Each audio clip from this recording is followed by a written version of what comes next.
என்னதான் ஜெனட்டிக்கா ஹேர் இருந்தாலுமே நம்ம மெயின்டைன் பண்ணலை அப்படின்னா கண்டிப்பாக hair fall, hair damage, hair breakage இப்படின்றது எல்லாமே வரதான் செய்யும். நாம் நினைப்போம் எந்த மிஸ்டேக்குமே பண்ணுறதில்லன்னு, ஆனால் சின்ன சின்ன மிஸ்டேக்ஸ் பண்ணிட்டு தாங்க இருக்கோம். அப்படி என்னென்ன மிஸ்டேக் பண்ணுறோன்றதை சொல்லட்டுமா? ஃப்ரீக்வெண்ட்டாக ஹேர் கேர் ரொட்டீனை சேஞ்ச் பண்ணுறது. ஃபார் எக்ஸாம்பிள், நீங்கள் ஒரு ஷாம்பு, ஆயிலோ இல்லை ஹேர் சீரம், ஹேர் பேக் இந்த மாதிரி போட்டுட்ருப்பீங்க.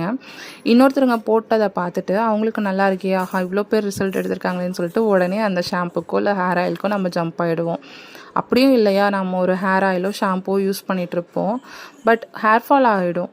உடனே நம்ம இது என்ன ஹேர் ஃபால் ஆகிடுச்சு அப்படின்னு சொல்லிட்டு உடனே வேறு ஒரு ஹேர் ஆயில் ஷாம்புவும் மாற்றிடுவோம். நம்ம மைண்டாக இருந்தாலும் சரி, நம்ம மண்டையாக இருந்தாலும் சரி, ஒரு விஷயத்துக்கு அடாப்ட் பண்ணிக்கிறதுக்கு கொஞ்சம் டைம் எடுத்துக்கோங்க. ஸோ இன்னொரு இதுக்கு சேஞ்ச் பண்ணுறீங்க அப்படின்னா, ரொம்ப ஹேர் ஃபால் ஆகுது அப்படின்னா மட்டும் சேஞ்ச் பண்ணிக்கோங்க, இல்லைன்னா சேஞ்ச் பண்ணாதீங்க. ரெண்டாவது விஷயம், ஹாட் வாட்டரில் நம்ம குளிக்கிறோம். கரெக்டு தான் ஹாட் வாட்டர் குளிக்கிறது, பட் இருந்தாலும் ஃபைனலாக கொஞ்சம் நார்மல் வாட்டர் ஊற்றி ஹேர் வாஷ் பண்ணிக்கோங்க. அடுத்த மிஸ்டேக், இன்டேக். எவ்வளோ தான் நம்ம வெளியிலேருந்து பார்த்துக்கிட்டாலும் உள்ளுக்குள்ளே இன்டேக் எடுக்கிறது கரெக்டாக எடுக்கணுங்க.